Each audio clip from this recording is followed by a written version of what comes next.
미국이 발칵 뒤집혔습니다. 미국이 기를 쓰고 막으려던 한국산 괴물 무기가 중동에 실전 투입됐기 때문입니다. 부품 공급 차단과 외교 압박까지 총동원하며 한국산 레이저 개발을 막으려 했던 미국 방산 전문가들은 입을 모아 미국 허락 없이 한국 독자 개발은 불가능하다라고 확신했습니다. 하지만 단 3개월 뒤 믿을 수 없는 일이 벌어졌습니다. 이란의 자폭 드론에 맞서 한국산 레이저가 실전 투입된 겁니다.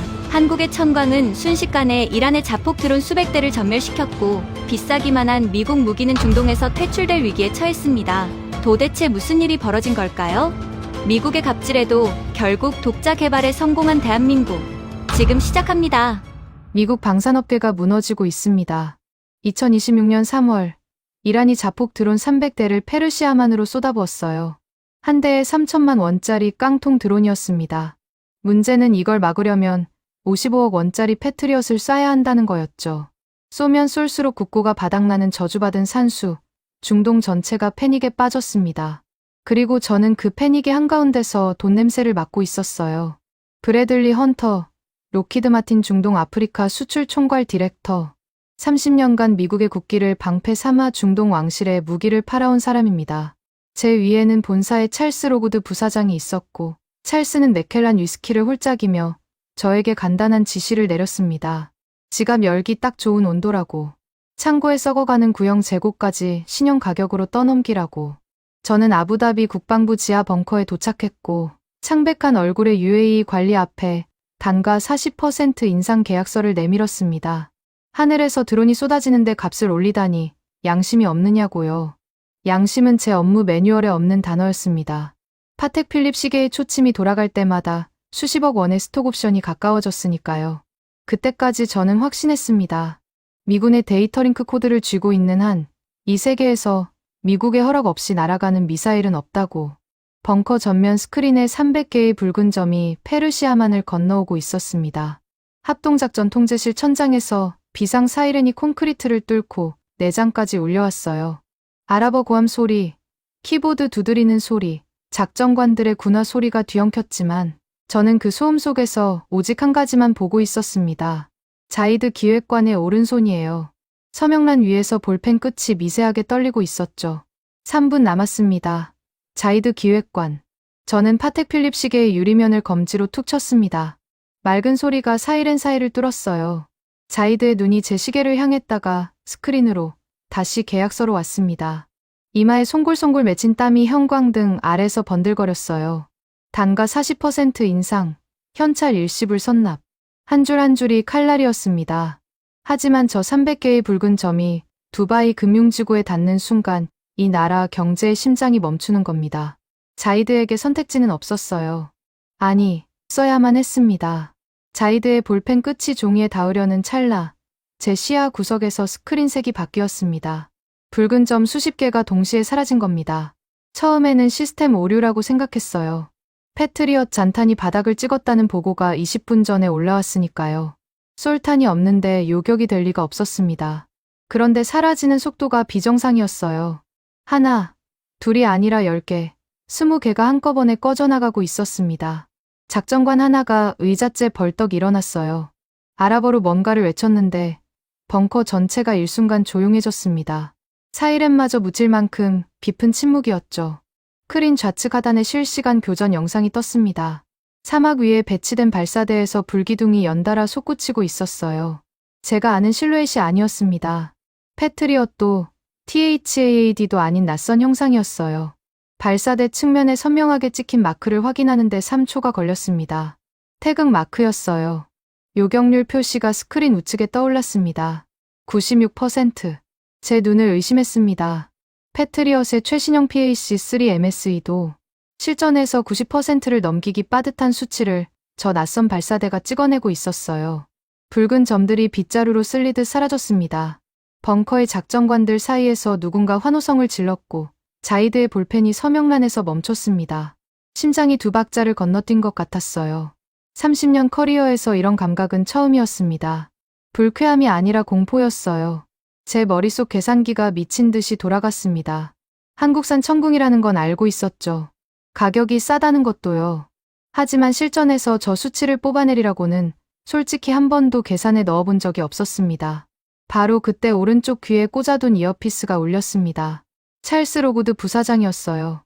메릴랜드 베데스다 본사에서 실시간으로 벙커 영상을 보고 있었던 겁니다. 찰스의 목소리는 맥켈란을 홀짝이던 여유와는 거리가 멀었습니다. 브래들리, 지금 뭐하고 있나? 한국산이 교전 중이라며 에링-16 연동 코드를 볼무로 잡아. 우리 시스템에 물려있지 않으면 저것들 독자 운용이 불가능해. 당장 UAE 측에 통보해서 연동 승인을 끊어버려. 찰스의 명령이 고막에 박히는 순간 제 안에서 뭔가가 전환됐습니다. 공포가 아니라 계산이 돌아오기 시작한 거예요. 그렇습니다. 한국의 미사일이 아무리 잘 날아도 미군의 전술 데이터 링크 없이는 표적 정보를 실시간으로 받을 수 없었습니다. 눈이 먼 사냥개에게 총을 쥐어준 꼴이나 마찬가지라는 얘기였죠. 저는 자이드의 손에서 볼펜을 확 빼앗았습니다. 자이드의 눈이 휘둥그레졌어요. 기획관, 서명은 잠시 보류하시죠.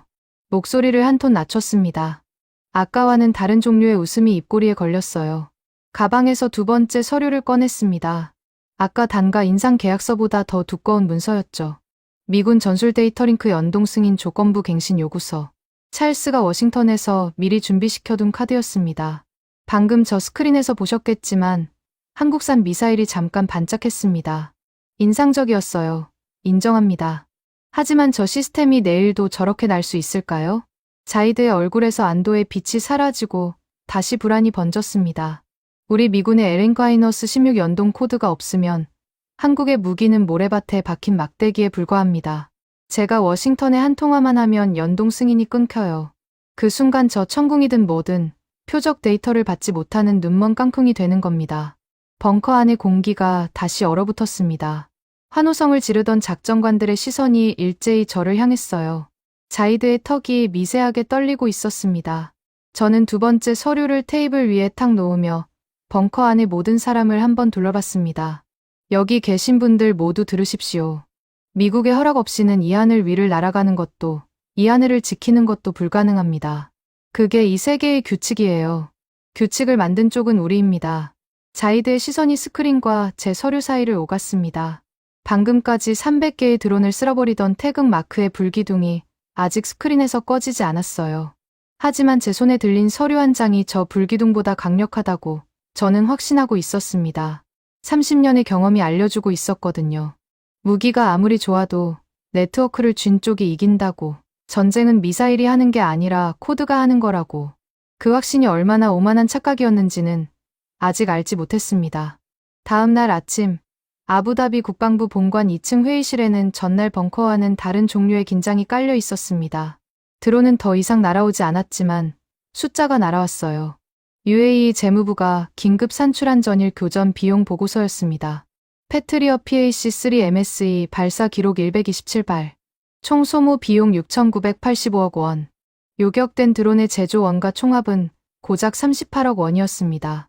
방어비가 공격비의 180배를 넘긴 겁니다. 회의실 스크린에 그 숫자가 뜨자 UAE 측 관료 넷이 동시에 고개를 숙였어요. 중동군사연구소의 평가 문서 한 줄이 스크린 하단에 찍혀 있었습니다. 고가의 패트리엇으로 저가 드론을 막는 것은 방어국의 경제적 파산을 앞당기는 자살 행위라는 문장이었죠. 저는 그 숫자를 보며 속으로 웃었습니다. 완벽한 온도였어요. 공포 위에 절망이 한 겹 더 쌓인 상태. 제가 30년간 기다려온 바로 그 타이밍이었습니다. 자이드 기획관, 현실을 직시합시다. 저는 가방에서 세 번째 서류를 꺼냈습니다. 전날 벙커에서 내밀었던 단가 인상 계약서는 전초전이었어요. 오늘의 카드는 따로 있었습니다. 본사 메릴랜드 창고에서 2년째 먼지를 뒤집어 쓰고 있던 구형 PAC- 이재고 240키. 신형 PAC-3의 절반 성능도 안 되는 물건이었지만 서류 표지에는 버젓이 최신 단가가 찍혀 있었죠. 신형 불량은 공급망 문제로 18달 후에나 가능합니다. 하지만 구형이라도 당장 쏠 수 있는 탄이 필요하시지 않습니까? 현찰 일시불 조건으로 특별히 이 물량을 돌려드리겠습니다. 자이드의 얼굴이 일그러졌습니다. 구형을 신형값에 사라는 소리였으니까요. 하지만 이란이 내일 또 300대를 날려보내면 막을 탄이 없었어요. 자이드의 입술이 벌어지려는 순간 회의실 뒤쪽 문이 열렸습니다. 소리가 나지 않았습니다.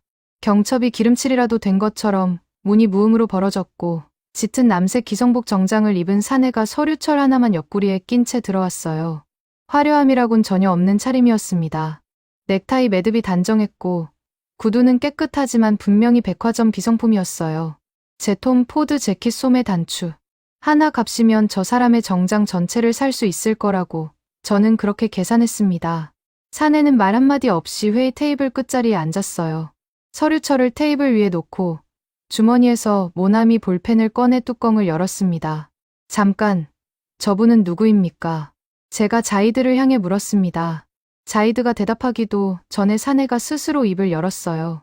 한국어 억양이 묻어나는 영어였지만 발음은 정확했습니다. 대한민국 방위사업청 중동방산수출지원단장 박건태입니다. 배석 요청을 받아 참석했습니다. 방위사업청. 한국 무기 수출을 관장하는 관청이라는 건 알고 있었습니다. 하지만 제 회의에 끼어든 건 처음이었어요. 불쾌함이 목 뒤를 타고 올라왔습니다. 하청업체 직원은 나가주시죠. 이건 록히드 마틴과 UAE 간의 양자 협의입니다. 제가 의도적으로 목소리를 높였습니다. 하청업체, 30년간 한국 방산업체를 부를 때 쓰던 단어였어요. 실제로 한국 업체들이 미국의 하도급을 받아 부품을 납품하던 시절이 있었으니까요. 그 시절의 기억으로 저는 저 남색 정장을 내려다봤습니다. 박건태라는 사내는 제 말에 고개조차 돌리지 않았어요. 모나미 볼펜 끝이 서류철 위에서 움직이고 있었습니다. 뭔가를 적고 있었죠. 못 들으셨습니까? 나가시라고 했습니다. 제가 한 걸음 다가갔습니다. 톰 포드 재킷에서 풍기는 향수 냄새가 회의실 공기를 밀어냈을 거예요. 박건태가 비로소 고개를 들었습니다. 무표정이었어요. 화가 난 것도, 당황한 것도, 모욕감을 느낀 것도 아닌 아무것도 담기지 않은 얼굴이었습니다. 마치 기상관측소 직원이 오늘의 기온을 읽듯 박건태가 입을 열었어요. 2026년 3월 14일 14시 30분 록히드 마틴 중동 아프리카 수출 총괄 디렉터 브래들리 헌터 UAE 국방부 합동 회의 중 대한민국 정부 대표에 대한 퇴장 요구 발언 확인. 기록했습니다. 볼펜이 마침표를 찍는 소리가 들렸어요. 저는 눈을 깜빡였습니다. 방금 무슨 일이 벌어진 건지 3초간 이해가 되지 않았습니다. 제가 한 말을 날짜와 시간까지 붙여서 회의록에 박아 넣은 겁니다. 분노를 쏟아부은 게 아니었어요. 항의도, 변명도 아니었습니다.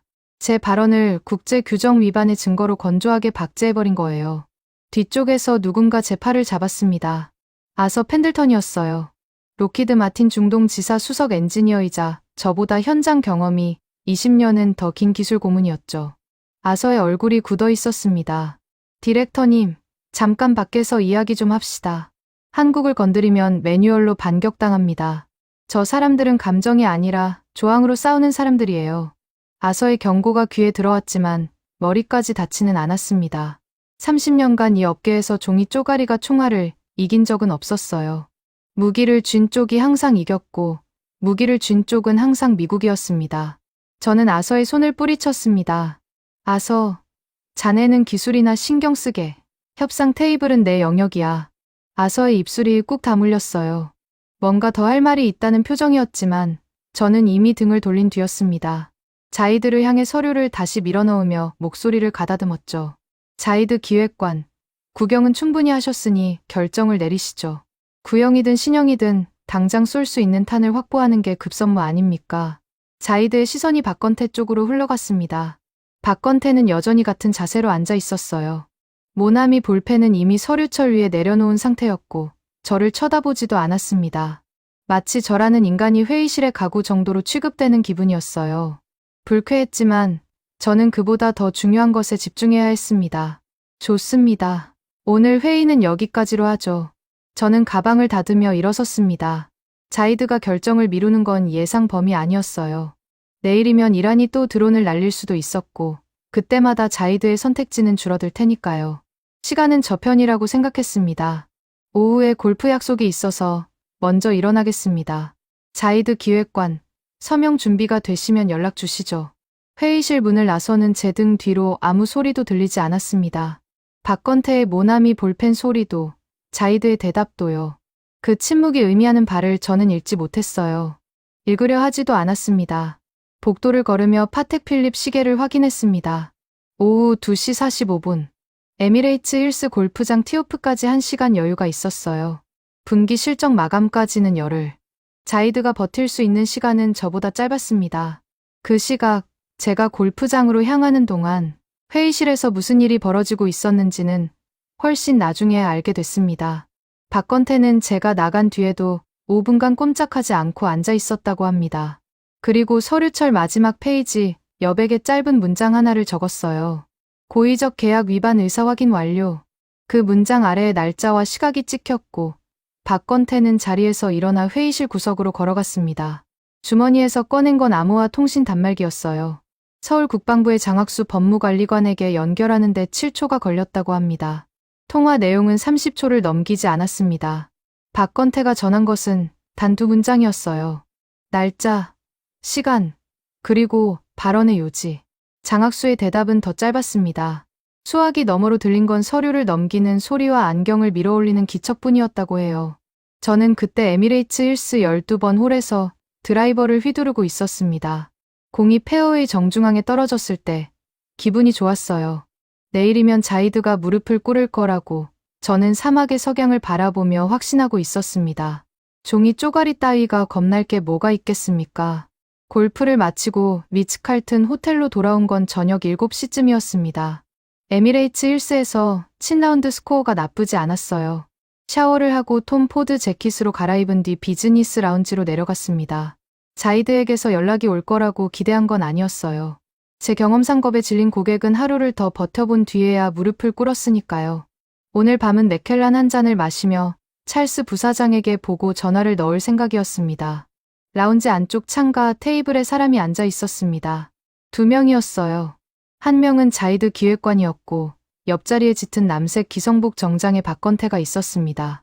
둘 다 미동도 하지 않고 저를 바라보고 있었어요. 이상했습니다. 자이드가 저한테 연락도 없이 직접 호텔까지 온 건 처음이었거든요. 게다가 박건태까지 동석해 있다는 건 이 자리가 우연이 아니라는 뜻이었습니다. 하지만 불안하지는 않았어요. 오히려 발걸음이 가벼워졌습니다. 항복 서명을 들고 찾아온 거라면 제가 나설 이유도 없이 일이 풀리는 셈이니까요. 자이드 기획관, 이렇게 직접 오실 줄은 몰랐습니다. 결정을 내리신 모양이군요. 저는 빈 의자를 당기며 미소를 지었습니다. 몽블랑 만년필을 안주머니에서 꺼내 테이블 위에 올려놓는 동작까지 자연스럽게 했어요. 30년간 수없이 반복한 마무리 세레모니였죠.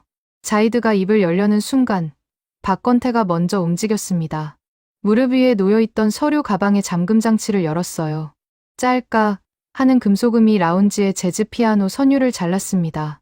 서류 봉투 하나가 나왔어요. 흰색 봉투 위에 찍힌 붉은 관인이 라운지 조명 아래서 선명하게 빛났습니다. 대한민국 방위사업청의 직인이었죠. 박건태가 봉투에서 서류를 꺼내 테이블 위로 미끄러뜨렸습니다. 종이가 대리석 표면 위를 스르륵 타고 와서 제 몽블랑 만년필 바로 옆에 멈췄어요. 저는 콧바람을 불었습니다. 이게 뭡니까? 할인 읍소 편지라도 가져온 겁니까? 박 단장, 오늘도 모나미 볼펜으로 뭘 끄적이다 오신 건 아니겠죠? 웃으면서 서류 첫 장을 집어들었습니다. 영문과 한국어가 병기된 공문이었어요. 첫 줄을 읽었습니다. 웃음이 멈춘 게 언제인지 정확히 기억나지 않습니다. 둘째 줄을 읽을 때였을 수도 있고 셋째 줄이었을 수도 있어요. 분명한 건 다섯째 줄에 도달했을 때 제 안면 근육이 완전히 굳었다는 사실입니다. 첫째, 조항. 기존 계약 원가에 의한 즉각 납품 이행 요구. 단가 40% 인상은커녕 원래 가격으로 당장 물건을 넣으라는 소리였습니다. 둘째, 조항. 타국 시스템 연동 조건 없는 무조건적 승인. 제가 벙커에서 휘둘렀던 에링크 마이너스 16 볼목 카드를 정면으로 잘라내는 문장이었어요. 미군 데이터링크 연동을 빌미로 조건을 거는 행위 일체를 거부한다는 통보였습니다. 가슴팍이 뜨거워졌습니다. 분노가 아니라 당혹감이었어요. 하청업체라고 불렀던 쪽에서 이런 문서가 날아올 줄은 계산에 없었습니다. 하지만 마지막 조항을 읽기 전까지는 아직 여유가 있었어요. 제게는 워싱턴이 있고 펜타곤이 있고 미국이라는 이름이 있었으니까요. 마지막 조항을 읽었습니다. 본 공문 수령 시점으로부터 72시간 내 상기 조항의 전면 이행이 확인되지 않을 경우 록히드 마틴의 중동 방어망 우선 협상 대상자 자격을 영구히 박탈하며 대체 공급국과의 긴급 수의 계약 절차를 즉각 개시한다. 영구 박탈. 이 두 글자가 눈앞에서 확대되는 것 같았습니다. 우선 협상 대상자 자격이라는 건 중동 방공 시장에서 로키드 마틴이 독점적으로 누려온 입찰 우선권을 말하는 겁니다. 이걸 잃으면 중동에서 패트리엇을 팔 수 있는 문이 완전히 닫혀요. 40년간 쌓아올린 시장 지배력이 종이 한 장에 날아가는 거였습니다. 의자가 뒤로 밀렸습니다. 제가 벌떡 일어선 겁니다. 서류를 움켜쥔 오른손이 떨리고 있었어요. 30년 만에 두 번째로 손이 떨린 거였습니다. 이게 뭐 하자는 겁니까? 목소리가 라운지 전체에 울렸습니다. 피아노 연주가 멈췄어요. 주변 테이블의 아랍 사업가들이 고개를 돌렸지만 신경 쓸 겨를이 없었습니다. 72시간, 영구 박탈. 당신들이 감히 로키드 마틴의 최후 통첩을 날려? 미국을 상대로? 서류를 바닥에 패대기 쳤습니다. 흰 종이가 대리석 바닥에 펼쳐지며 붉은 관인이 천장 조명을 받아 번뜩였어요. 제 숨소리가 거칠어졌습니다. 박건태는 바닥에 떨어진 서류를 쳐다보지 않았습니다. 눈길 한 번 주지 않았어요. 시선이 제 얼굴에 고정되어 있었는데 그 눈에 분노도, 경멸도, 두려움도 없었습니다. 아무것도 담겨있지 않은 눈이었어요. 어제 회의실에서 본 것과 똑같은 무표정이었습니다. 그 표정이 저를 더 미치게 만들었습니다. 차라리 화를 내든 겁을 먹든 뭐라도 반응을 보여야 싸움이 되는 법인데 이 사람은 제 분노가 허공에서 증발하게 만들고 있었어요. 종이 쪼가리 한 장으로 미국 방산업계를 협박할 수 있다고 생각합니까? 당장 워싱턴에 전화 한 통이면 이 허접한 공문 따위는 휴지통에 쳐넣을 수 있어요. 제 목소리에 여유를 실으려 했지만 이미 성량 조절이 안 되고 있었습니다. 박건태는 그제야 테이블 위에 서류 가방을 닫았어요. 잠금 장치를 짤깍 잠근 뒤 왼쪽 손목의 시계를 확인했습니다. 파텍 필립도 브라이틀링도 아닌 브랜드를 알 수 없는 스틸 케이스 시계였어요. 2026년 3월 14일 20시 0분. 박건태가 시각을 읽었습니다. 그리고 처음으로 온전한 문장을 제 쪽으로 향해 말했어요. 본 공문의 수령 시점은 방금 확인되었습니다. 선택은 헌터 디렉터님의 자유입니다. 남은 시간은 정확히 72시간이며 1분 1초도 연장되지 않습니다. 의자를 뒤로 빼고 일어섰습니다. 서류 가방을 왼손에 쥐고 바닥에 널브러진 서류를 한 번도 쳐다보지 않은 채 라운지 출구를 향해 걸어갔어요. 구두 소리가 대리석 바닥을 일정한 간격으로 두드렸습니다. 빨라지지도 느려지지도 않는 박자였어요. 자이드가 자리에서 일어나 박건태의 뒤를 따랐습니다. 라운지에 저 혼자 남았어요. 바닥에 펼쳐진 서류 위로 붉은 관인이 조명을 받아 올려다보고 있었습니다. 숨을 몰아쉬며 몸을 숙여 서류를 주었습니다. 구겨진 첫 페이지를 다시 폈어요. 마지막 조항의 글씨가 또렷했습니다. 영구 박탈. 72시간. 파텍 필립 시계를 봤습니다. 오후 8시 2분. 72시간이면 3월 17일 오후 8시 3일이었습니다. 저는 안주머니에서 핸드폰을 꺼내 찰스 로구드 부사장에게 전화를 걸었습니다. 신호음이 3번 울린 뒤 찰스의 느긋한 음성이 들렸어요. 배경에서 맥켈란을 따르는 소리가 났습니다. 찰스, 한국이 72시간짜리 최후 통첩을 날렸습니다. 수화기 너머에서 잠시 침묵이 흘렀습니다. 위스키 잔을 내려놓는 소리가 들렸어요. 72시간. 한국이? 재미있군.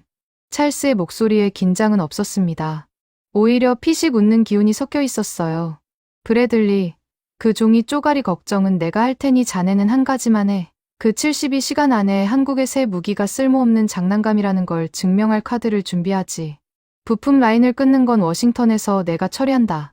전화가 끊어진 뒤 저는 라운지 창밖을 바라봤습니다. 아부다비의 야경이 페르시아만 수면 위로 길게 늘어져 있었어요. 72시간, 3일, 30년의 경력을 걸어도 충분한 시간이라고 저는 아직 믿고 있었습니다. 데드라인 36시간 전, 저는 움직이기 시작했습니다. 찰스 부사장과의 통화가 끝난 뒤 호텔 방에서 눈을 붙인 건 3시간이 채 되지 않았어요. 새벽 4시에 일어나 노트북을 열었습니다. 한국의 최후 통첩을 정면으로 받아칠 생각은 없었어요. 30년 경력이 가르쳐준 건 단순한 진리였습니다. 정면이 막히면 옆으로 돌아가면 됩니다. 첫 번째 카드는 분할 납품이었습니다. 원가 납품을 하라고? 좋습니다. 전체 물량의 20%만 원가로 넣고 나머지 80%는 선적 일정 조율이라는 명목으로 18달에 걸쳐 분할하는 방안이었어요. 서류상으로는 납품 이행이지만 실질적으로는 UAE가 당장 쓸 수 있는 요격탄을 손에 쥐지 못하게 만드는 구조였습니다. 시간을 끌면 끌수록 이란의 드론 위협은 커질 거고 공포가 쌓이면 결국 제 조건을 받아들일 수밖에 없었어요. 아침 8시에 이 제안서를 자이드 기획관에게 보냈습니다. 답장은 1시간 만에 왔어요. 자이드가 아니라 박건태였습니다. 분할 납품은 본 공문의 전면, 이행 요건을 충족하지 않습니다. 잔여 시간 34시간 22분. 한 줄이었습니다. 감정도, 설명도, 여지도 없는 한 줄. 모나미 볼펜으로 적은 것처럼 건조한 문장이 메신저 화면에 박혀 있었어요. 저는 핸드폰을 테이블에 내려놓고 이를 악물었습니다. 좋습니다. 그렇게 나오겠다면 두 번째 카드를 꺼내야 했어요. 저는 워싱턴으로 전화를 걸었습니다. 펜타곤 국방부 차관보실의 리처드 콜먼이었어요. 30년간 쌓아온 인맥 중에서도 가장 쓸모 있는 줄이었습니다. 리처드는 중동 안보 정책을 실질적으로 쥐고 있는 사람이었고 제가 크리스마스마다 맥켈란 한 상자씩 보내온 이유이기도 했죠. 리처드, UAE 왕실에 라인 좀 넣어줘야겠어. 한국이 선을 넘고 있어. 제가 요청한 건 간단했습니다.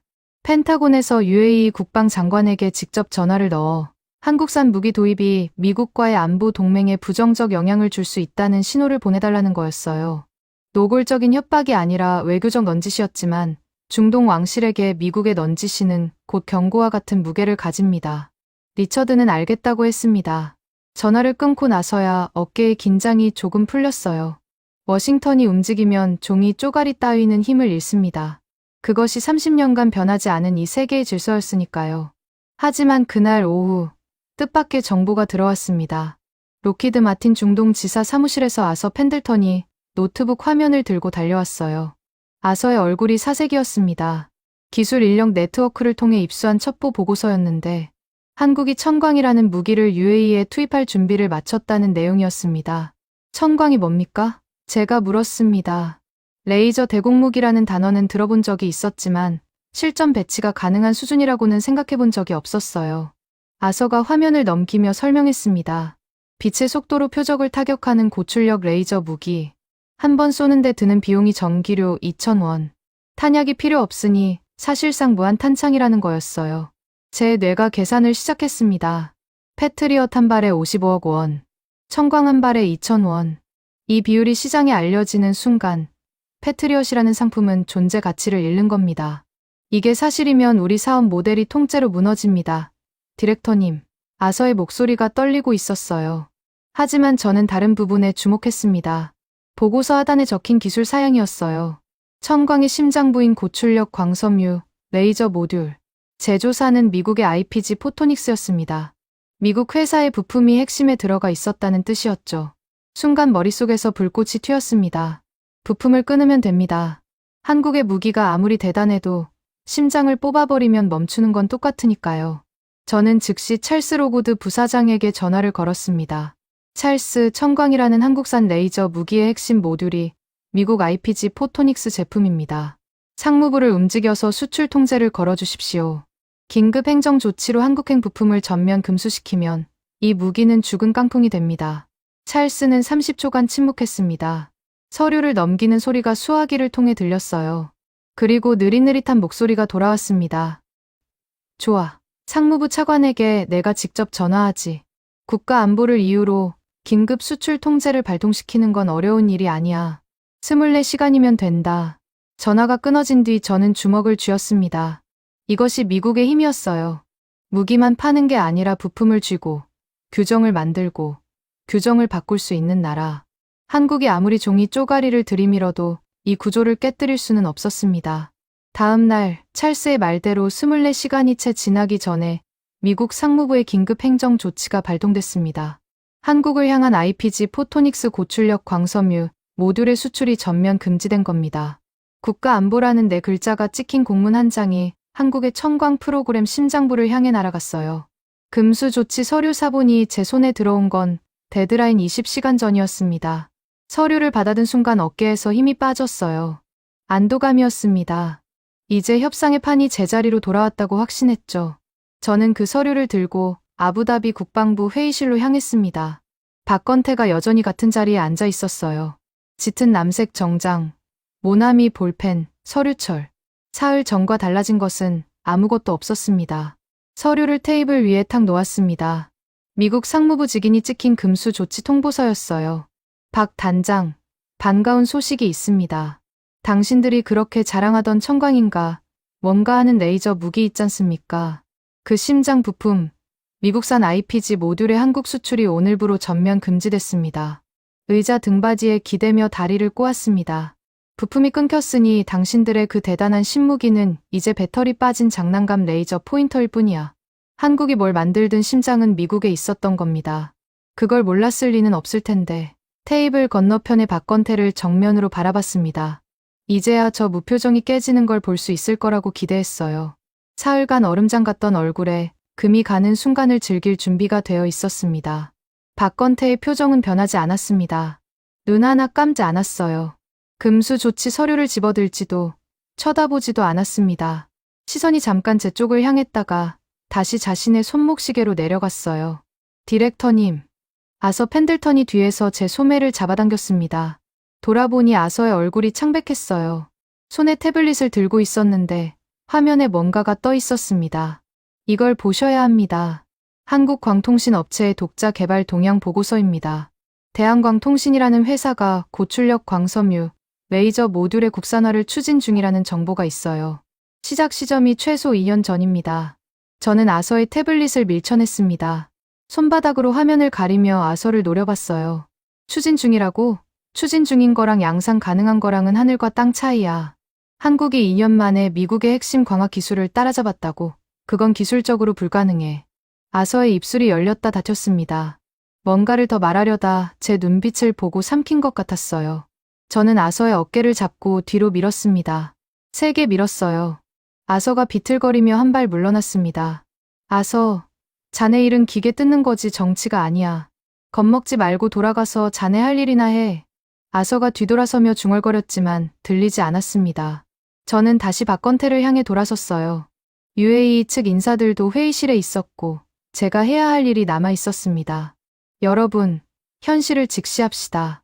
한국이 새 무기를 들고 온다고 했지만 핵심 부품이 미국산이었고 그 부품은 오늘부로 끊겼습니다.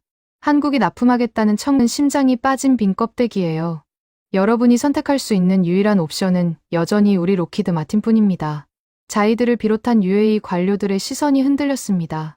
금수 조치라는 현실 앞에서 동요하는 눈빛이 보였어요.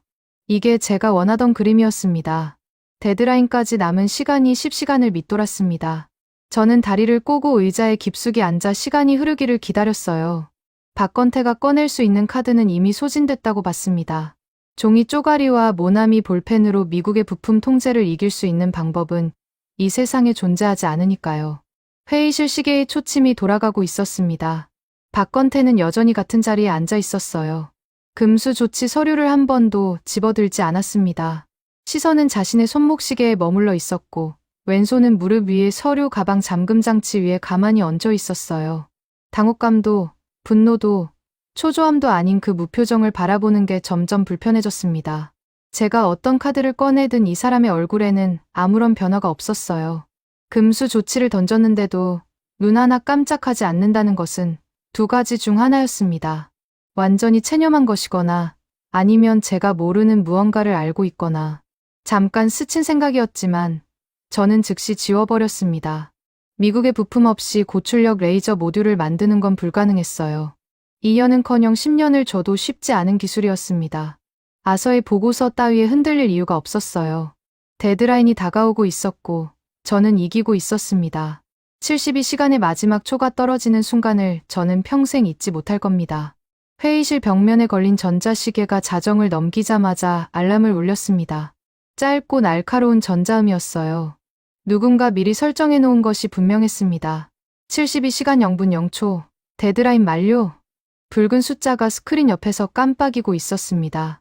저는 태연하게 다리를 꼬고 있었어요. 회의실 반대편에 박건태가 앉아 있었고 자이들을 비롯한 UAE 측 인사 넷이 양옆에 배치되어 있었습니다. 데드라인이 끝났지만 제 입장에서 이 시간은 시작이었어요. 미국 상무부의 부품 금수 조치가 한국의 청광을 무력화시킨 이상 박건태가 들고 있는 카드는 이미 죽은 패였습니다. 저는 안주머니에서 몽블랑 만년필을 꺼냈어요. 테이블 위에 놓으며 박건태를 향해 밀어넣었습니다. 박 단장, 72시간이 지났군요. 서류에 적힌 대로라면 지금 제 자격을 박탈하셔야 하는 거 아닙니까? 그런데 박탈을 하려면 대체 공급자가 있어야 할 텐데 핵심 부품이 끊긴 무기를 누가 삽니까? 웃음이 나왔습니다. 진심으로 우습다고 느꼈어요. 어려우시면 제가 쉽게 해드리죠. 여기 펜 있으니까 이번에는 제 조건에 서명하시는 게 낫지 않겠습니까? 기존 단가의 2배면 우리도 적자를 면하고 여러분도 당장 솔탄을 확보하는 겁니다. 윈윈이죠. 박건태의 손이 움직였습니다. 제 쪽으로 뻗은 게 아니었어요. 무릎 위에 놓여있던 서류 가방의 잠금 장치를 열었습니다. 짤깍. 이제 익숙해진 그 금속음이었죠. 가방 안에서 서류 한 장이 아니라 문서 철이 나왔습니다. 방위사업청 붉은 관인이 찍힌 표지였는데 이번에는 표지 위에 국방과학연구소의 청색 직인이 나란히 찍혀 있었어요. 이중 관인 문서는 처음 봤습니다. 박건태가 문서 철을 테이블 중앙으로 미끄러뜨렸습니다. 저를 향한 것이 아니라 자이들을 향한 동작이었어요. 하지만 표지의 첫 줄이 제 시야에 먼저 들어왔습니다. 청광 빌러카이 고출력 광섬유, 레이저 모듈 국산화 양산 인증서. 눈이 표지에 박혔습니다. 국산화, 양산, 인증서. 세 단어가 머릿속에서 조합되는데 2초가 걸렸어요. 자이드가 문서 철을 펼쳤고 첫 페이지에 기술 사양서가 드러났습니다. 제조사란의 대한광통신 주식회사와 한화시스템이 나란히 적혀 있었어요. 미국의 IPG 포토닉스는 어디에도 없었습니다. 양산 개시 일자를 읽었습니다. 2025년 9월, 6개월 전이었어요. 심장이 한 박자 멈추는 감각이 왔습니다. 6개월 전이라는 건 제가 이번 위기를 이용해 단가를 올리겠다고 계획하기도 전에 이미 한국이 미국 부품 없이 독자 규격으로 양산 라인을 돌리고 있었다는 뜻이었습니다. 금수 조치를 걸기도 전에 끊어야 할 줄이 이미 끊겨 있었던 거예요. 거짓말. 제 입에서 나온 첫마디였습니다. 목소리가 갈라졌어요. 이건 조작이야. 한국이 2년 만에 미국의 고출력 광학 기술을 국산화했다고? 불가능합니다. 기술적으로 불가능해. 박건태가 처음으로 고개를 살짝 기울였습니다. 눈동자가 제 얼굴 위에 멈추었어요. 여전히 감정은 없었지만 이번에는 뭔가 다른 것이 느껴졌습니다. 연민도 경멸도 아닌 이미 결과를 알고 있는 사람만이 가질 수 있는 무게 같은 것이었어요. 인증서 3페이지에 국방과학연구소의 독립검증 시험 결과가 첨부되어 있습니다. 출력 300kW, 연속 조사 7초, 빈 품질 개수 1.2. 미국 IPG 모듈 대비 동등 이상의 성능으로 확인되었습니다. 숫자를 읊는 박건태의 목소리에는 자부심도 도발도 없었습니다. 일기예보를 읽듯 건조했어요. 그 건조함이 오히려 숫자의 무게를 배로 만들었습니다. 손에서 뭔가가 떨어지는 소리가 들렸습니다. 제 손이었어요. 몽블랑 만년필이 테이블 모서리를 스치며 바닥에 떨어졌습니다. 뚜껑이 열리며 금색 립이 대리석 위에서 맑은 소리를 냈어요. 줍지 못했습니다. 손가락에 힘이 들어가지 않았어요. 바로 그때 회의실 밖에서 진동이 울렸습니다. 자이드의 보좌관이 태블릿을 들고 뛰어들어왔어요. 화면에 영문 기사가 떠 있었습니다. 제인스 디펜스 위클리의 긴급 속보였죠. 수석 연구원 클로이 모건의 이름이 바이라인에 찍혀 있었어요. 기사 제목이 태블릿 상단에 굵은 글씨로 박혀 있었습니다. 오만한 제국의 몰락이라는 표현이 눈에 먼저 들어왔어요. 그 뒤에 로키드 마틴의 납기 갑질이라는 문구가 이어졌고 마지막에 K방산 스탠다드 전면 교체라는 단어가 찍혀 있었습니다. 기사 본문을 읽을 필요도 없었습니다. 제목만으로 충분했어요. 클로이 모건은 군사 전문 매체에서 가장 영향력 있는 분석가였고 그 사람의 기사 한 편이 방산 시장의 판도를 바꾸는 건 어제 오늘 일이 아니었습니다. 한국 방사청이 제시한 데이터와 로키드 마틴의 부품 통제 시도가 동시에 폭로된 겁니다. 양쪽을 나란히 놓으면 어떤 그림이 그려지는지는 30년차 방산맨이 아니어도 알 수 있었어요. 자이드의 보좌관이 태블릿 하단을 가리켰습니다. 실시간 주가 차트였어요. 뉴욕 증시가 열리자마자 로키드 마틴 주가가 빨간 화살표를 타고 곤두박질 치고 있었습니다. 개장 30분 만에 15% 하락. 시가총액으로 환산하면 수십조 원이 증발한 거였어요. 회의실 공기가 완전히 달라져 있었습니다. 아까까지 금수 조치 소식에 동요하던 UAE 측 인사들의 눈빛이 돌아온 거예요. 저를 보는 시선이 아니라 박건태를 보는 시선으로 바뀌어 있었습니다. 전면 스크린이 켜졌습니다. 아무도 리모컨을 만진 것 같지 않았는데 미리 예약된 화상 연결이 자동으로 열린 거였어요. 화면에 남자의 상반신이 나타났습니다. 짙은 감색 양복에 안경을 쓴 중년 남성이었어요. 배경은 지하 벙커처럼 보이는 콘크리트 벽이었고 왼쪽 어깨 뒤로 대한민국 국방부 문장이 보였습니다. 안경을 치켜 올리는 동작이 화면에 잡혔어요. 장학수 법무관리관이었습니다. 본건 자동 발동 조항의 집행을 통보합니다. 장학수의 목소리는 박건태보다 더 건조했습니다. 감정의 온도가 영하인 것 같았어요. 서류를 펼치는 소리가 스피커를 통해 회의실에 울렸습니다.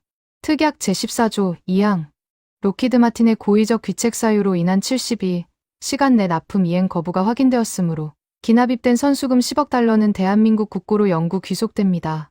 10억 달러. 한화로 1조 3천억 원이었습니다. 이미 로키드 마틴이 선납금으로 받아놓은 돈이 고스란히 한국 국고로 넘어간다는 선고였어요. 다리에서 힘이 빠지는 감각이 왔습니다. 동시에 중동방어망 우선 협상 대상자 자격은 현 시간부로 영구 박탈되며 대체국과의 수의계약 특례로 즉각 자동 전환됨을 공식 통보합니다. 장학수의 안경 너머 눈이 화면을 통해 저를 정면으로 바라봤습니다. 헌터 디렉터님, 이제 와서 구형과 신형을 섞어 분할 상환하겠다는 변명은 소용없습니다. 귀사가 직접 들이민 조건 없는 일괄 이행 규정에 귀사의 몽블랑 만년필로 서명하셨지 않습니까? 몽블랑. 그 단어가 가슴을 찔렀습니다. 바닥에 떨어져 있는 제 만년필이 시야 구석에서 빛나고 있었어요. 제가 서명한 겁니다. 조건 없는 일괄 이행이라는 조항에 이 만년필로 제 손으로 주머니에서 핸드폰을 꺼냈습니다. 손가락이 제대로 움직이지 않아서 3번 만에 찰스 로구드 부사장의 번호를 눌렀어요. 신호음이 한 번 울렸습니다. 두 번째 신호음은 오지 않았어요. 대신 기계음이 흘러나왔습니다. 이 번호는 현재 사용되지 않는 번호입니다. 귀를 의심했습니다. 다시 걸었어요. 같은 기계음이었습니다. 세 번째도, 네 번째도요. 찰스의 번호가 결번 처리되어 있었습니다. 메릴랜드 베데스다의 본사 대표 번호로 걸었더니 교환원이 찰스 로구드 부사장은 현재 연결이 불가능한 상태라는 안내만 반복했어요. 핸드폰을 쥔 손이 떨리고 있었습니다. 회의실 전체가 저를 보고 있었어요. 스크린 속의 장학수도, 테이블 건너편의 박건태도, 자이드도, 박건태의 무표정이 처음으로 다르게 보였습니다. 저를 증오하는 얼굴이 아니었어요. 이미 모든 것이 끝난 뒤에 폐잔병을 내려다보는 그런 종류의 고요함이었습니다. 회의실을 나온 건 새벽 1시가 넘어서였습니다. 복도의 형광등이 눈을 찔렀어요. 바닥에서 준 몽블랑 만년필을 안주머니에 넣으려다가 손가락에 힘이 안 들어가서 2번이나 놓쳤습니다. 결국 재킷 바깥 주머니에 아무렇게나 쑤셔 넣었어요. 30년간 서명의 상징이었던 물건이 주머니 안에서 볼펜처럼 굴러다녔습니다. 호텔로 돌아가지 않았습니다. 로키드 마틴 아부다비 지사 사무실로 향했어요. 찰스와 연결이 끊긴 이상 본사 법무팀이라도 붙잡아야 했습니다. 선수금 10억 달러가 국고로 귀속된다는 건 로키드 마틴의 중동 사업부 전체가 한 방에 날아간다는 뜻이었거든요. 아직 방법이 있을 거라고 복도를 걸으면서도 계속 되뇌었습니다. 지사 사무실 로비에 들어서는 순간 소리가 먼저 들렸습니다. 군화 소리가 아니라 운동화 소리였어요. 누군가 전력으로 달려오고 있었습니다. 로비 모퉁이를 돌아 나타난 사람은 스티브 가너였어요. 알다프라 공군기지 현장 정비팀장. 사막에서 20년째 패트리엇 발사대를 손보는 기술자였습니다. 스티브의 얼굴이 사색이었어요. 작업복 위에 걸친 조끼가 땀에 젖어 있었고 손에 쥔 서류가 바람에 펄럭였습니다. 디렉터님, 스티브가 저 앞에서 멈추며 허리를 숙였습니다. 숨을 몰아쉬느라 첫 문장이 끊겼어요. 방금 UAE 당국에서 통보가 왔습니다. 우리 팀 전원 24시간 내 무조건 철수하라는 명령입니다. 알다프라 공군기지 영구 출입 금지. 모든 장비와 부품은 현장에 두고 떠나라고 했습니다. 영구 출입 금지. 그 단어가 귀를 통과해 뇌까지 도달하는 데 3초가 걸렸습니다. 뭐라고? 영구 출입 금지라니. 그게 무슨 소리야. 우리는 40년간 저 기지에서 일해왔어. 저도 똑같이 말했습니다. 40년이라고. 이 기지 활주로 위에서 우리 손으로 패트리엇 포대를 조립했다고. 하지만 UAE 헌병대가 이미 우리 숙소 앞에 와 있어요. 짐 싸라고 합니다. 스티브의 목소리가 갈라졌습니다. 20년간 사막에서 구운 얼굴에 공포가 서려 있었어요. 저는 스티브의 서류를 빼앗아 읽었습니다. UAE 국방부 직인이 찍힌 퇴거 명령서였어요. 글씨가 초점에 잡히지 않았습니다. 갈 곳이 없었습니다. 찰스는 결번이었고 워싱턴은 응답하지 않았고 기지에서는 쫓겨나는 판이었어요. 이 상황에서 제가 할 수 있는 일이 뭐가 있었겠습니까? 하나만 떠올랐습니다. 직접 가서 항의하는 것. 새벽 3시에 택시를 타고 아부다비 국방부 정문 게이트로 갔습니다.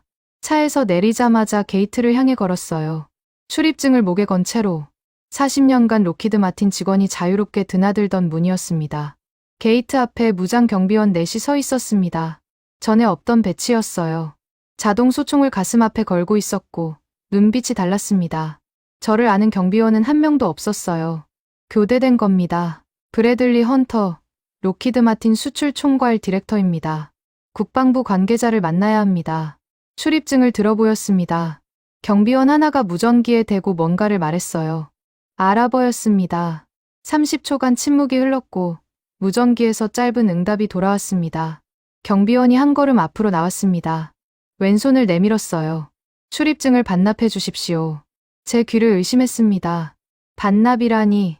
이건 3년짜리 복수 출입증이에요. 유효기간이 내년까지 남아 있습니다. 귀하의 출입 자격은 금일부로 영구 말소되었습니다. 출입증을 반납해 주십시오. 영구 말소. 또 그 단어였습니다. 저는 출입증을 내줄 수 없었어요. 이 카드를 내주는 순간 중동에서의 30년이 끝나는 거였습니다. 경비원의 손을 뿌리치고 게이트를 향해 한 걸음 내딛었습니다. 그 한 걸음이 제 마지막 발악이었어요. 양쪽에서 팔이 잡혔습니다. 2명이 동시에 제 어깨를 눌렀어요. 세 번째 경비원이 목에 걸린 출입증 줄을 잡아당겼습니다.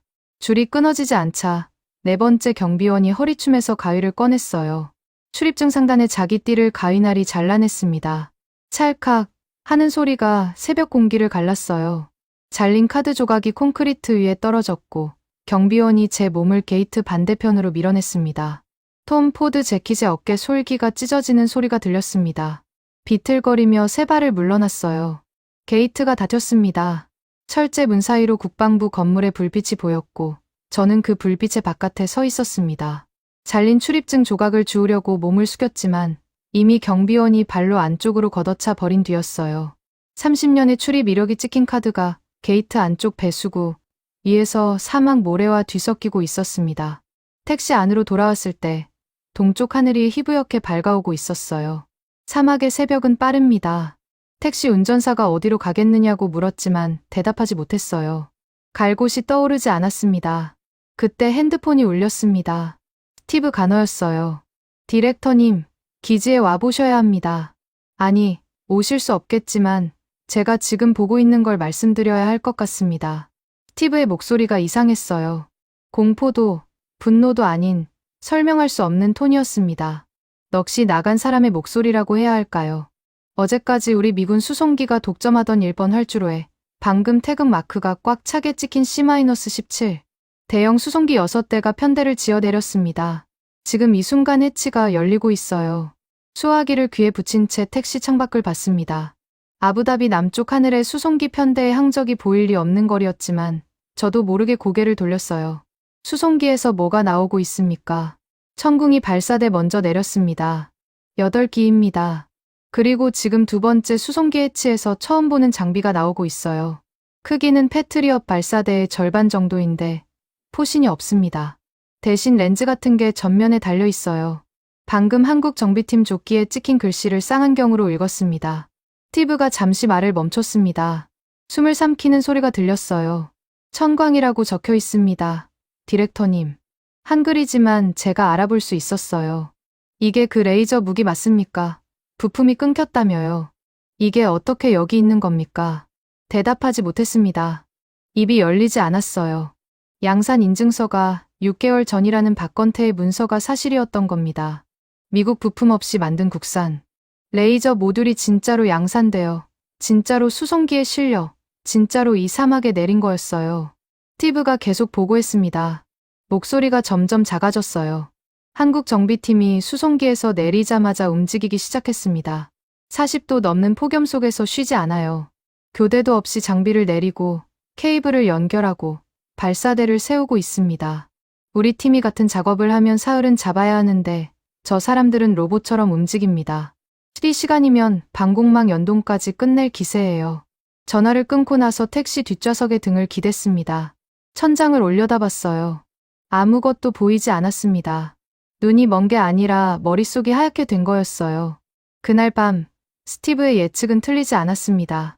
한국 정비팀은 정확히 12시간 만에 천궁이 8기와 천광, 4기의 통합 방공망 연동을 완료했어요. 미군 LN-16이 16이 아닌 한국 독자, 전술통신망 JTDLS로 연결된 방어 체계가 아부다비 상공을 덮은 겁니다. 그리고 그 새벽, 이란이 복수의 이빨을 드러냈습니다. 2차 공세가 시작된 건 동이 트기 직전이었어요. 페르시아만 건너편에서 드론 200대가 추가로 떴다는 속보가 스티브의 메시지로 날아왔습니다. 호텔 방에서 그 메시지를 읽으며 저는 이상한 감정을 느꼈어요. 사흘 전이었다면 환호했을 소식이었습니다. 드론이 쏟아질수록 제 협상력이 올라가는 구조였으니까요. 하지만 지금은 달랐습니다. 패트리엇이 아닌 다른 것이 저 하늘을 지키고 있었어요. 1시간 뒤 스티브에게서 영상 파일 하나가 왔습니다. 기지 외곽에서 촬영한 것 같았어요. 화면이 흔들렸지만 하늘은 선명했습니다. 동이 트는 사막 하늘 위로 검은 점들이 벌떼처럼 밀려오고 있었어요. 300대가 아니라 200대였지만 충분히 소름 끼치는 광경이었습니다. 그리고 빛이 보였습니다. 소리가 없었어요. 패트리엇 요격은 굉음과 함께 불기둥이 솟구치는데 이건 달랐습니다. 보이지 않는 빛의 창이 사막 지평선에서 하늘을 향해 뻗어나갔어요. 영상에서는 빗줄기 자체가 포착되지 않았습니다. 대신 드론이 하나씩 날개를 잃고 추락하는 모습이 찍혔어요. 폭발이 아니라 절단이었습니다. 레이저가 드론의 날개를 정밀하게 잘라낸 거예요. 날개 잃은 깡통들이 사막 모래 위로 빗방울처럼 떨어졌습니다. 소리 없이, 연기 없이 하늘이 깨끗하게 비워지는 풍경이었어요. 영상 하단에 스티브가 자막처럼 메시지를 보내왔습니다. 디렉터님, 다 끝났습니다. 우린 쫓겨났다고요. 새벽 영상을 본 뒤 2시간 동안 호텔 방 침대 가장자리에 앉아 있었습니다. 움직이지 못한 게 아니라 움직일 이유를 찾지 못한 거였어요. 핸드폰 화면에는 스티브가 보낸 마지막 메시지가 그대로 떠 있었습니다. 그러다 새벽 5시 20분에 하나의 생각이 머리를 관통했어요. UAE는 이렇습니다. 아부다비는 끝났어요. 하지만 중동은 UAE만 있는 게 아니었습니다. 사우디아라비아, 세계 최대 방산 수입국이자 로키드 마틴이 40년간 쌓아올린 최대 고객이었죠. 사우디와의 계약은 아직 살아있었습니다. 패트리엇 체계 전면 업그레이드와 차세대, 방공망 구축을 포함한 40조 원 규모의 가계약이 리야드에서 최종 서명만 기다리고 있었어요. 거기를 지키면 됩니다. UAE에서 잃은 건 뼈아프지만 사우디 40조 원을 확보하면 본사 이사회에 보고할 면목이 섰어요.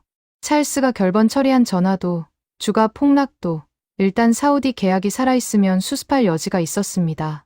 새벽 6시에 호텔 프런트에 전화를 걸어 전세기를 수배했습니다. 아부다비에서 리야드까지 비행시간 2시간. 제 개인 법인 카드 한도가 아슬아슬했지만 긁혔어요. 톰 포드 재킷에 찢어진 어깨 솔기를 안쪽으로 접어넣고 넥타이를 새로 매고 몽블랑 만년필을 안주머니에 꽂았습니다. 거울을 봤어요. 사흘간 제대로 잠을 자지 못한 얼굴이었지만 은발 포마드는 아직 흐트러지지 않았습니다. 리야드 킹칼리드 국제공항에 내린 건 오전 11시였어요. 공항에서 바로 택시를 타고 사우디 국방부 조달청으로 향했습니다. 압둘라 빈 칼리드 조달청장에게 미리 연락을 넣어둔 상태였어요. 압둘라는 사우디 왕실의 핵심 실세이자 방산 조달의 최종 결정권자였습니다. 지난 15년간 제가 사우디에 납품한 모든 계약서에 압둘라의 서명이 들어가 있었죠. 저녁 식사를 함께한 적도 20번은 넘었어요. 개인적 친분이 아니라 사업적 유대였지만 이 업계에서 그 둘의 경계는 흐릿했습니다. 조달청 본관은 리야드 중심부의 하얀 대리석 건물이었어요. 로비에서 보좌관의 안내를 받아 엘리베이터를 타고 7층 청장 집무실 앞에 섰습니다. 문을 두드리려다 멈췄어요. 안쪽에서 소리가 들렸습니다. 압둘라의 목소리가 아닌 다른 음성이었어요. 아랍어가 아니었습니다. 문을 밀고 들어갔습니다. 노크 따위를 할 상황이 아니었어요. 압둘라 청장이 집무실 중앙의 넓은 책상 뒤에 앉아 있었습니다. 흰 칸두라에 붉은 슈마그를 쓴 거구의 남자였어요. 책상 위에 놓인 대형 모니터가 제 시선을 먼저 잡았습니다. 화상회의 화면이 열려 있었어요. 모니터 속에 박건태가 있었습니다. 짙은 남색 정장, 뒤로 보이는 아부다비 국방부 회의실의 콘크리트 벽. 화면 좌측 하단에 대한민국 방위사업청 로고가 떠 있었어요. 박건태는 무언가를 설명하고 있었고 압둘라 청장은 고개를 끄덕이며 듣고 있었습니다. 심장이 바닥으로 꺼지는 감각이었어요. 압둘라 청장, 이게 무슨 상황입니까? 제 목소리가 집무실 전체에 울렸습니다. 압둘라가 고개를 돌려 저를 봤어요. 놀란 표정은 아니었습니다. 오히려 제가 올 줄 알고 있었다는 듯한 눈빛이었어요. 헌터 디렉터, 어서 오시게. 마침 잘 왔어. 압둘라의 영어는 옥스퍼드 억양이 섞여 있었습니다. 사우디 왕실 자제들이 영국에서 유학하는 관행 때문이었죠. 의자를 권하지 않았어요. 저는 서서 모니터를 바라봤습니다. 박건태의 화면 옆에 기술 도표가 펼쳐져 있었어요. 천궁이와 천광의 통합 방공 체계 도면이었습니다. 사우디 영토 위에 방어 범위가 표시된 지도까지 곁들여져 있었어요. 이미 구체적인 협의 단계에 들어가 있었다는 뜻이었습니다. 제가 전세기를 타고 날아오는 2시간 동안, 아니 어쩌면 그보다 훨씬 전부터 한국은 사우디와 접촉하고 있었던 겁니다. 청장님, 저는 PAC3 전면 업그레이드 건으로 왔습니다. 40조 원 규모의 가계약이 최종 서명만 남아있지 않습니까? 특별히 40% 할인 조건을 본사에서 승인받아 왔습니다. 거짓말이었습니다. 찰스와 연락이 끊긴 상태에서 할인 승인을 받을 수 있는 경로는 없었어요. 하지만 일단 서명을 받아놓으면 나중에 수습할 수 있다고 그 순간에는 그렇게 판단했습니다. 가방에서 제안서를 꺼내 책상 위에 올려놓았어요. 압둘라 청장이 제안서를 쳐다보지 않았습니다. 대신 모니터의 화상 화면을 닫고 천천히 의자를 돌려 저를 정면으로 마주했어요. 양손을 책상 위에 포겠습니다. 헌터 디렉터, 어젯밤 아부다비에서 무슨 일이 있었는지 나는 이미 모두 보고받았네. 그건 UAE와의 문제이고 사우디와의 계약은 별개입니다. 별개가 아니야. 압둘라의 목소리가 한 톤 내려갔습니다. 부드럽지만 단단한 왕실 인사 특유의 어조였어요. 20년간 우리는 당신네 로키드 마틴에 수백조 원을 쏟아부었어. 요격탄 한 발에 55억 원을 내면서도 불만 한마디 하지 않았지. 왜 그랬겠나? 동맹이니까. 미국이 우리 편이니까. 그렇게 믿었기 때문이야. 압둘라가 책상 위에 제 제안서를 손가락으로 밀었습니다. 서류가 책상 가장자리를 지나 바닥으로 떨어졌어요. 한 장 한 장 흩어지며 대리석 위에 널브러졌습니다. 그런데 동맹국이 위기에 처했을 때 당신들이 한 짓이 뭔가. 값을 올려 불렀어. 구형 재고를 신형 가격에 떠넘기려 했어. 심지어 다른 나라의 무기가 우리 하늘을 지키는 걸 보고는 부품을 끊어서 그 무기마저 망가뜨리려 했지. 입술이 바짝 말랐습니다. 반박할 단어가 떠오르지 않았어요. 우리는 동맹을 볼모로 잡는 무기상이 아닌 진정한 파트너를 선택했네. 한국은 부품이 끊길 최악의 시나리오까지 대비해서 핵심 모듈을 100% 국산화해놓은 사람들이야. 위기에서 값을 올린 게 아니라 위기에서 기술을 증명한 사람들이지. 압둘라가 서랍에서 서류 한 묶음을 꺼냈습니다. 사우디 국방부 직인이 찍힌 문서였어요. 표지에 긴급 도입 예외 특례라는 아랍어와 영문이 병기되어 있었습니다. 오늘부로 로키드 마틴과 체결한 40조 원 규모의 가계약을 전면 파기한다. 사우디아라비아 국방법 제231조의 긴급 도입 예외 특례에 의거한 조치야. 40조 원. 그 숫자가 증발하는 소리가 들리는 것 같았습니다. 다리에서 힘이 빠져 반걸음 뒤로 밀렸어요. 압둘라가 자리에서 일어섰습니다. 거구가 책상 너머로 솟아올랐어요. 그리고 방금 국왕 폐하의 재가를 받았네. 한국과의 독점 계약 체결과 동시에 주변 중동 국가들을 모아 K방산 연합 공동구매 펀드를 창설한다. 미국이 오만하게 걷어찬 그 빈자리. 오늘부로 우리 사우디가 오일 머니를 총동원해 K방산의 독점적 파트너 자리를 완벽히 선점하겠네. 압둘라의 선언이 집무실 벽에 부딪혀 올렸습니다. 동시에 책상 위에 팩스기가 울리기 시작했어요. 한 장, 두 장, 석 장. 멈추지 않았습니다. 압둘라의 보좌관이 뽑아든 팩스 용지에는 이라크, 쿠웨이트, 바레인, 오만 국방부의 직인이 찍혀 있었어요. K방산 체계 전면 교체 긴급 타전이었습니다. 도미노가 쓰러지듯 중동 전체가 한꺼번에 움직이고 있었어요. 집무실 밖으로 밀려나오듯 나왔습니다. 복도에서 핸드폰을 꺼냈어요. 손가락이 떨려서 화면을 3번 잘못 눌렀습니다. 찰스 로구드 부사장 번호를 다시 한번 시도했어요. 이번에는 결번이 아니었습니다. 신호음이 2번 울린 뒤 찰스의 목소리가 들렸어요. 찰스, 사우디가 40조 원 계약을 파기했습니다. 중동 전체가 한국으로 넘어가고 있어요. 본사 차원에서 대응해야 합니다. 워싱턴을 움직여 주십시오. 수화기 너머에서 3초간 침묵이 흘렀습니다. 찰스의 목소리가 돌아왔을 때 맥켈란의 여유는 증발해 있었어요. 대신 차갑게 얼어붙은 사무적 어조가 깔려 있었습니다. 브래들리, 이사회가 오늘 긴급 소집됐다. 주가가 반토막 났어. 책임자가 필요한 상황이야. 숨이 멎었습니다. 자네가 현장에서 과도한 실적 압박으로 동맹국을 협박한 건 명백한 개인의 횡령적 일탈이야. 본사의 지시와는 무관한 현장 디렉터의 독단이라고 이사회에 보고했네. 사표는 오늘 중으로 메일로 보내게. 우리 변호사들이 연락할 거야. 찰스, 당신이 시킨 겁니다. 단가 올리라고, 구형 재고 떠넘기라고, 부품 끊으라고, 전부 당신 지시였잖습니까? 수화기 너머에서 짧은 한숨이 들렸습니다. 브래들리, 지시라는 건 문서로 남은 것만 지시야. 자네와 나 사이에 문서가 있었나? 없었지. 다 끝난 거야. 전화가 끊어졌습니다. 핸드폰을 쥔 손이 허공에 멈췄어요. 복도의 하얀 대리석 벽이 사방에서 저를 둘러싸고 있었습니다. 뒤에서 발소리가 들렸어요. 돌아보니 아서 펜들턴이 캐리어 가방을 끌고 복도를 걸어오고 있었습니다. 아서도 리야드까지 온 거였어요. 하지만 아서의 표정은 저와 달랐습니다. 체념이라기보다는 이미 오래전에 예상했던 결말을 확인하는 사람의 얼굴이었어요. 아서가 제 옆을 스쳐 지나가며 멈추지 않았습니다. 걸음을 멈추지 않은 채 한마디만 남겼어요. 제가 분명히 경고하지 않았습니까? 한국인들은 협상 테이블에 앉기 전에 이미 미국산 부품이 끊길 최악의 경우를 대비해 100% 국산화 플랜 B의 양산 라인까지 돌려놓는 지독한 사람들이라고요. 아서의 캐리어 바퀴가 대리석 위를 굴러가는 소리가 점점 멀어졌습니다. 저는 복도 한가운데에 서서 그 소리가 사라질 때까지 움직이지 못했어요. 2026년 3월 17일 화요일 아침 8시 20분. 리츠칼튼 호텔 비즈니스 라운지 구석 자리에 앉아 있었습니다. 창가 쪽이 아니라 벽 쪽이었어요. 사흘 전만 해도 이 라운지에서 가장 좋은 자리. 페르시아만이 한눈에 내려다 보이는 창가 테이블을 당연하게 차지하고 앉았었죠. 지금은 누가 시킨 것도 아닌데 저절로 구석을 향해 걸어왔습니다. 사람 눈에 띄고 싶지 않았어요. 테이블 위에 노트북이 열려 있었습니다. 뉴욕 증시 차트가 화면에 떠 있었어요. 로키드 마틴 주가가 사흘 연속 곤두박질 치고 있었습니다. 클로이 모건의 기사가 나간 직후 15%가 빠졌고 사우디 계약 파기 소식이 전해진 어젯밤에 추가로 12%가 더 무너졌어요. 합산하면 시가총액의 4분의 1이 증발한 겁니다.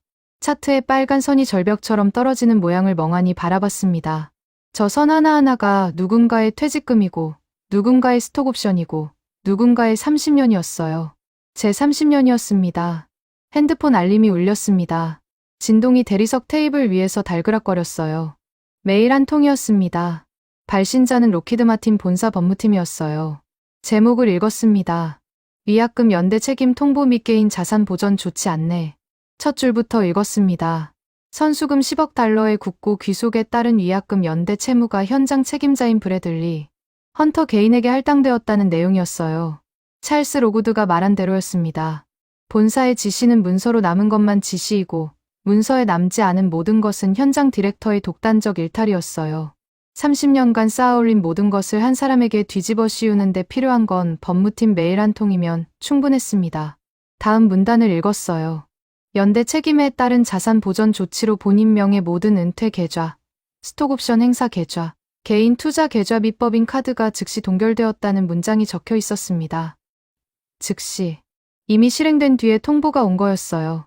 핸드폰을 내려놓고 지갑을 꺼냈습니다. 법인 카드를 뽑아 뒤집었어요.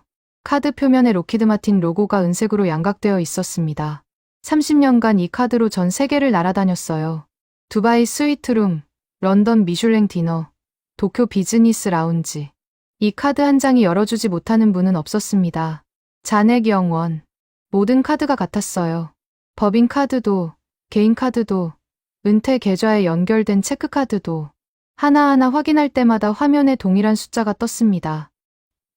0, 0, 0. 30년의 잔고가 전부 0이었어요. 노트북 화면을 닫았습니다.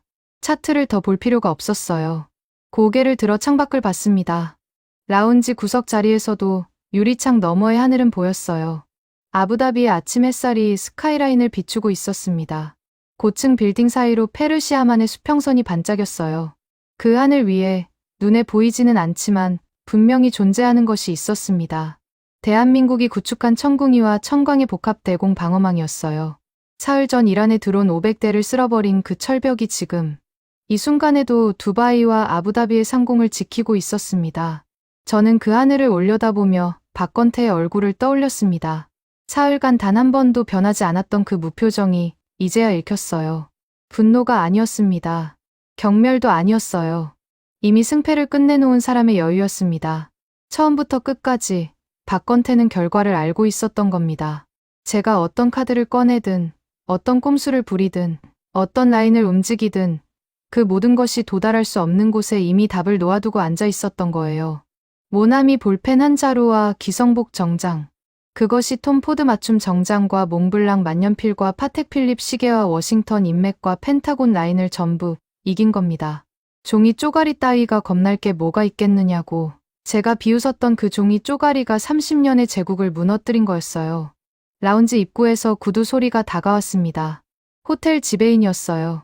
회색 양복에 금색 네임택을 단 중년 남성이 제 테이블 앞에 멈춰 섰습니다. 헌터님, 실례합니다만 숙박비 건으로 말씀드릴 것이 있습니다. 목소리가 정중했지만 정중함 뒤에 숨어 있는 것이 무엇인지는 알 수 있었어요. 리츠 칼튼 로열 스위트 사흘 숙박비였습니다. 하룻밤에 800만 원이 넘는 방이었죠. 체크아웃 시간이 지나도 결제가 이루어지지 않아 확인차 나왔다는 겁니다. 카드가 일시적으로 정지되어 있어서 그렇습니다. 본사에 연락하면 곧 해제될 겁니다. 거짓말이었습니다. 해제될 카드는 없었어요. 지배인의 눈이 잠깐 좁아졌다가 다시 정중한 미소로 돌아왔습니다. 확인해보겠습니다만 결제가 이루어지지 않을 경우 호텔 규정상 담보를 요청드려야 합니다. 담보. 그 단어가 귀에 박혔습니다. 리츠칼튼에서 담보를 요구받는 투숙객이라니.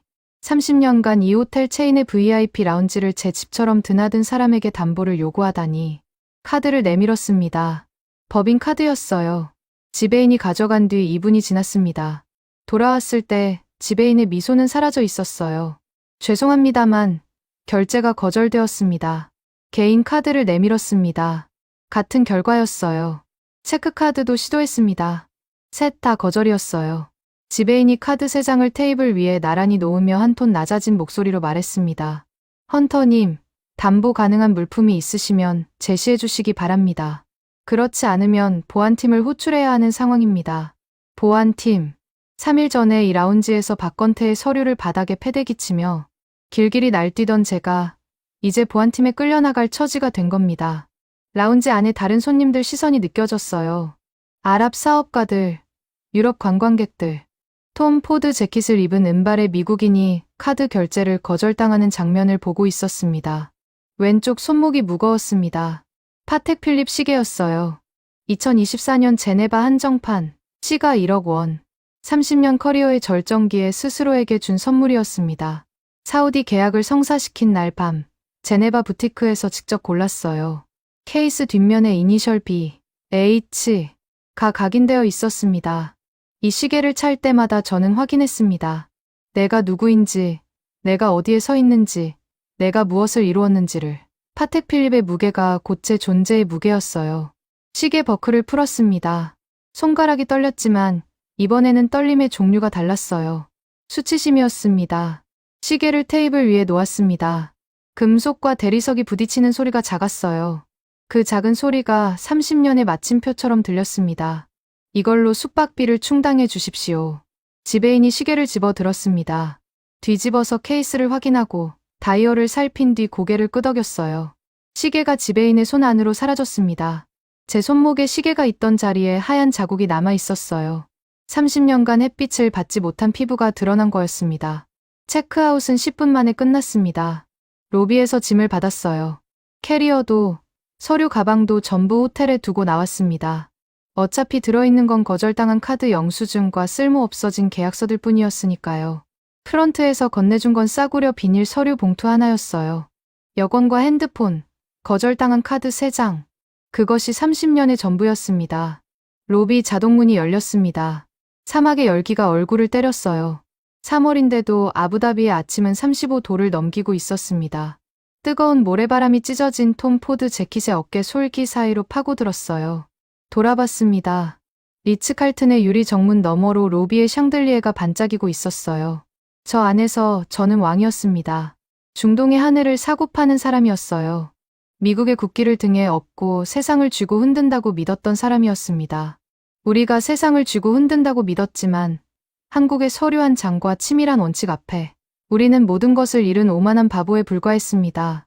탐욕에 눈이 멀어 동맹을 돈벌이로만 보고 위기를 기회로만 계산하고 종이 쪼가리를 비웃다가 제 무덤을 판 늙은 사기꾼이었어요. 시계가 없는 왼쪽 손목이 허전했습니다. 몇 시인지 알 수 없었어요. 알 필요도 없었습니다. 제게 남은 시간표는 더 이상 존재하지 않았으니까요. 비닐 봉투를 쥔 채 사막의 도로를 향해 걸었습니다. 갈 곳은 없었어요. 하지만 멈춰 설 수도 없었습니다. 등 뒤로 리츠칼튼의 그림자가 길게 늘어졌고 머리 위로는 대한민국이 지키는 하늘이 펼쳐져 있었습니다. 지금까지 여러분의 영원한 말동무, 감동을 더하다 였습니다. 세계를 놀라게 한 대한민국. 다음 영상에서도 계속됩니다. 좋은 하루 되세요.